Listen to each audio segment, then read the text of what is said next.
ഇന്നലെ നമ്മളെ വല്ലാതെ ആശങ്കപ്പെടുത്തിയൊരു വാർത്ത, നമ്മളെ സങ്കടപ്പെടുത്തിയൊരു വാർത്ത രാവിലെ എത്തിയിരുന്നു അല്ലേ. നെടുമങ്ങാടിന് 1.5 വയസ്സുകാരൻ്റെ കൊലപാതകം ആരും മറന്നിട്ടില്ല എന്നാണ്, ആരും മറന്നിട്ടുണ്ടാവില്ല, ഉറപ്പാണ്. നമ്മളെ അത്രമേൽ വേദനിപ്പിച്ച ഒരു വാർത്ത കൂടിയാണ്. ആ കേസുമായി ബന്ധപ്പെട്ട് ഒരുപാട് ദുരൂഹതകൾ നിൽക്കുകയാണ്. ഈ കുഞ്ഞിൻ്റെ മരണത്തിൽ മാത്രമല്ല ഇപ്പോൾ അന്വേഷണം പോകുന്നത്. അവിടെ ഈ കുഞ്ഞിൻ്റെ അമ്മയുണ്ടല്ലോ, അഖിലയുടെ ഭർത്താവ്, അതായത് ആദ്യ ഭർത്താവ്, ഈ കുഞ്ഞിൻ്റെ അച്ഛൻ, അദ്ദേഹം ആത്മഹത്യ ചെയ്യുകയായിരുന്നു.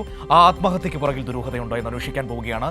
അതുമാത്രമല്ല, ഇപ്പോൾ ഈ അഖിലയുടെ 2ാം ഭർത്താവായ, അതല്ലെങ്കിൽ പങ്കാളിയായ അസ്കറിൻ്റെ ഇടപെടലിൽ മറ്റൊരു ചിറയൻകീഴ് സ്വദേശിനിയായ പെൺകുട്ടി ആത്മഹത്യ ചെയ്തിട്ടുണ്ട് എന്ന് കേൾക്കുന്നു. അതിലേക്ക് അന്വേഷണം പോകുന്നു. അതുമാത്രമല്ല, ഈ അസ്കറിനൊരു ആദ്യ ഭാര്യയുണ്ട്. അവരെ മർദ്ദിച്ച് കോമയിലാക്കിയിട്ടാണ് ഈ ദുഷ്ടൻ പിന്നീട് ഈ പെൺകുട്ടിയുടെ കൂടെ പോകുന്നത്. അപ്പോൾ അതെന്തുകൊണ്ട് സംഭവിച്ചു? ആദ്യ ഭാര്യയ്ക്ക് നേരിടേണ്ടി വന്ന മർദ്ദനമടക്കം ഇപ്പോൾ അന്വേഷണ പരിധിയിലേക്ക് വരുന്നു എന്നാണ് ഇപ്പോൾ നമുക്ക് മനസ്സിലാക്കാൻ കഴിയുന്നത്. നൗഫൽ കൂടി നമ്മളോടൊപ്പം ചേരുകയാണ് ഈ വാർത്തയുടെ സമഗ്ര വിവരങ്ങൾ പങ്കുവയ്ക്കാനായി. നൗഫൽ, നമ്മളെ വല്ലാതെ വേദനിപ്പിച്ച, നൊമ്പരപ്പെടുത്തുന്ന ഒരു വാർത്തയായിരുന്നു ഇന്നലെ നെടുമങ്ങാട് നിന്ന് വന്നതല്ലേ. അതിൻ്റെ സങ്കടം ഇപ്പോഴും നമ്മളിൽ നിന്ന് മാറിയിട്ടില്ല. കുഞ്ഞിൻ്റെ മുഖം നമ്മുടെ മനസ്സിൽ നിന്ന് പോകുന്നതേയില്ല. അത്രമേൽ വേദനകൾ ഏറ്റുവാങ്ങേണ്ടി വന്ന, ദയനീയമായി നിൽക്കുന്ന ചിത്രം മനസ്സിൽ നിന്ന് പോകുന്നതേയില്ല.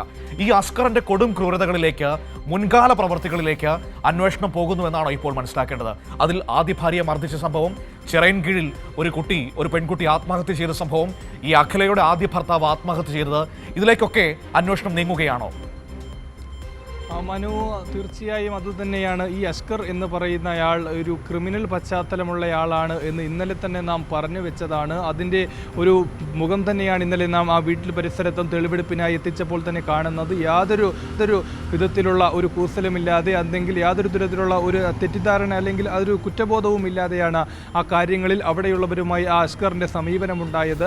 ഈ അസ്കറിൻ്റെ ഭാഗത്തു നിന്നുള്ള കൂടുതൽ കാര്യങ്ങളിലേക്ക് പോലീസ് ഇന്നലെ നമ്മൾ ആ തെളിവെടുപ്പിനായി അവിടെ എത്തുമ്പോൾ ഉണ്ടായ നാട്ടുകാരുടെ പ്രതികരണം, ഓരോരുത്തരും അവർക്കറിയാവുന്ന രീതിയിലുള്ള ഓരോ അനുഭവങ്ങൾ നമ്മളുമായി ഇന്നലെ പങ്കുവച്ചിരുന്നു. അതെല്ലാം ശരിവെക്കുന്ന രീതിയിലേക്കാണ് ഇന്ന് രാവിലെ ഇപ്പോൾ നമ്മൾ പോലീസുമായി ബന്ധപ്പെടുമ്പോഴും മറ്റ് യാഥാർത്ഥ്യങ്ങളുമായിട്ടുള്ള വാർത്തകൾ വരുന്നത്. അതൊക്കെ ശരിവെക്കുന്ന വാർത്തകളാണ് വരുന്നത്. അതായത് ഈ അസ്കറിൻ്റെ ആദ്യ ഭാര്യ എന്ന് പറയുന്നത് ആമിന എന്ന് പറയുന്ന ഒരു യുവതിയാണ്.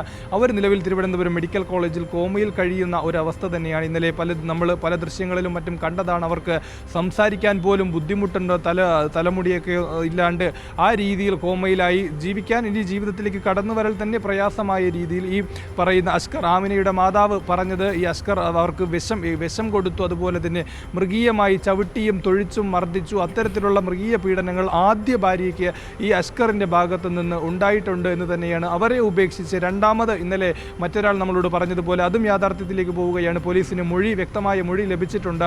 ചിറയൻകീഴ് സ്വദേശിനിയായിട്ടുള്ള ഒരു യുവതി, ഇവരെല്ലാവരും തന്നെ വെള്ളാഞ്ചിറ കേന്ദ്രീകരിച്ച് പ്രവർത്തിക്കുന്ന ഒരു ഡാൻസ് സ്കൂളിൽ ഉണ്ടായിരുന്ന മറ്റൊരു യുവതി, ഈ അസ്കറിനെ കാരണത്താൽ, അസ്കറിന് വിവാഹ വാഗ്ദാനം നൽകി അതിൽ നിന്ന് പിന്മാറി എന്ന കാരണത്താൽ ആത്മഹത്യ ചെയ്തു എന്നൊരു മൊഴി കൂടി പോലീസിന് ലഭിച്ചിട്ടുണ്ട്. അതിൻ്റെ വിശദാംശങ്ങളിലേക്കും പോലീസ് കൃത്യമായി അന്വേഷണം നടത്തും. മൂന്നാമതായിട്ട് ഒരാൾ ഇപ്പോൾ ഈ പറയുന്ന അഖില, അതായത് ഈ പറയുന്ന കുഞ്ഞുകുട്ടി, 1.5 വയസ്സുകാരിയായിട്ടുള്ള കുഞ്ഞുകുട്ടി മരണപ്പെടുമ്പോൾ ആ വീട്ടിൽ ഉണ്ടായിരുന്നത് അസ്കറിൻ്റെ മാതാവും സഹോദരിയുമാണ്. പോലീസ് നമ്മൾ സംസാരിക്കുമ്പോൾ അവർക്ക് ഇതിൽ പങ്കില്ല എന്ന് പറയുമ്പോഴും ആ വീട്ടിൽ അവരും കൂടെ താമസിച്ചിരുന്നു. അപ്പോൾ സ്വാഭാവികമായും അവരെയും ചോദ്യം ചെയ്യേണ്ടതുണ്ട്. ഇതിൽ ഈ പറയുന്ന അഖിലയുടെ പങ്ക്, അഖില ഇതിൽ പിന്നീട് മൗനം. അഖിലയുടെ പോലീസ് പറയുന്നത് അഖിലയോട് ചോദിക്കുമ്പോൾ മൊഴി വൈരുദ്ധ്യമായി നൽകുന്നു എന്ന് തന്നെയാണ്. എന്തായാലും അഖിലയുടെ അറിവോടുകൂടി തന്നെയാണ് കുഞ്ഞിന് ഇത്തരത്തിലുള്ള മർദ്ദനങ്ങൾ ഏറ്റത് എന്ന കാര്യത്തിൽ സംശയവുമില്ല. മാത്രമല്ല, നേരത്തെ പറഞ്ഞതുപോലെ ഈ അഖിലയുടെ ആദ്യ ഭർത്താവിൻ്റെ മരണം അതൊരു ആത്മഹത്യയായിരുന്നു 2 വർഷം മുമ്പ്. ഈ കുഞ്ഞിനെ 3 മാസം